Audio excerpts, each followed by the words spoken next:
The car being welded, the bottle being filled, the elevator you're standing in. They all share the same hidden brain, and almost no one knows its name. Before the 1960s, machines ran on walls of electromechanical relays, thousands of switches, wired by hand. To change a single step, an electrician had to rewire the whole panel. It was slow, it broke constantly, and it filled entire rooms. So in 1968, General Motors issued a challenge. Build us something we can reprogram instead of rewire. A year later, engineer Dick Morley and his team delivered the very first one, the Modican 0-8-4. From then on, software replaced the wiring. They called it a programmable logic controller, a PLC for short.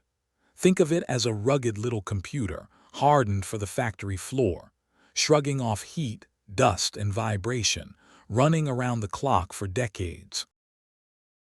Underneath all the jargon, every PLC does just one thing. It reads inputs, runs logic, and drives outputs. Information comes in, a decision gets made, and action goes out. And here's the magic: it never stops. Read the inputs, run the program, write the outputs, then loop back and do it all again. This cycle, called the scan, repeats every few milliseconds, thousands of times every second. The inputs are its senses: push buttons, limit switches, proximity sensors, photo eyes, temperature and pressure gauges. They constantly tell the PLC exactly what's happening in the real world, right now. The outputs are its muscles: motors, solenoid valves, pneumatic cylinders, indicator lights, alarms. This is how the controller reaches back out and actually moves the physical world. Those signals come in two flavors. Digital signals are simply on or off, 1 or 0, like a button pressed or a valve open. Analog signals are a whole range: a temperature, a pressure, a tank that's 40% full. Analog isn't just for reading, a PLC can control it. In a closed loop, it measures a value like a temperature, compares it to your set point, and nudges the output up or down to close the gap. Read, compare, correct over and over until it holds rock steady. That's the idea behind PID control. Crack one open and the anatomy is simple. A CPU that does the thinking, a power supply, input and output modules that talk to the world, communication ports, and a rack, the backbone that holds it all together. So why not just use a normal computer or a cheap microcontroller? A PC is powerful, but it crashes, and it's not built for the floor. A microcontroller is cheap but limited and fiddly to change.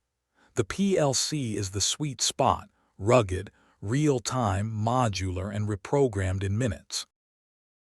So how do you program it?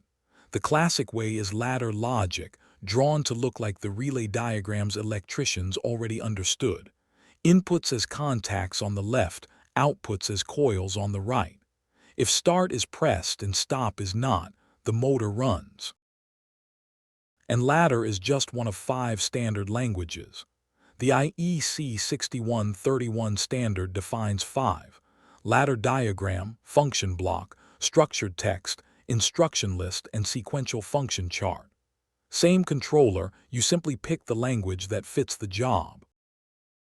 Let's watch it work. Picture a bottling line. A photo eye spots a bottle under the nozzle. The logic checks 2 things: bottle present and tank not empty. Both true. Open the fill valve for 2 seconds, then advance the conveyor, and repeat flawlessly, thousands of times an hour. On the floor, each PLC runs one machine in real time. Operators never read its code, they watch an HMI, a touchscreen showing that one machine's live status, controls, and alarms. Now zoom out. SCADA sits above many PLCs at once, pulling all their data into a single control room, so a few people can supervise an entire plant. Every line, tank, and alarm site-wide at a glance. But how do all of these talk to each other? Industrial networks. Fast, predictable protocols like Ethernet IP, Modbus, and Profinet link the PLCs, the screens, the drives, and SCADA into one nervous system for the whole plant. Here's the thing, once you know what a PLC is, you start seeing them everywhere.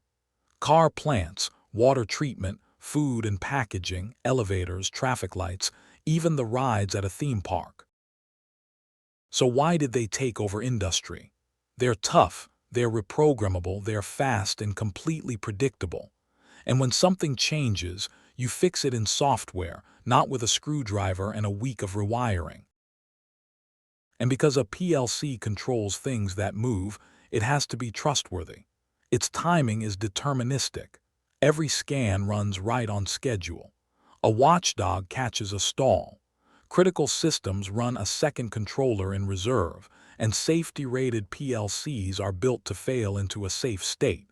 That's why we trust them with heavy machinery. So that's a PLC, the reliable, reprogrammable brain behind automated machines. It reads, it decides. It acts thousands of times a second, bending the physical world to do exactly what you tell it. And now, you'll notice them everywhere.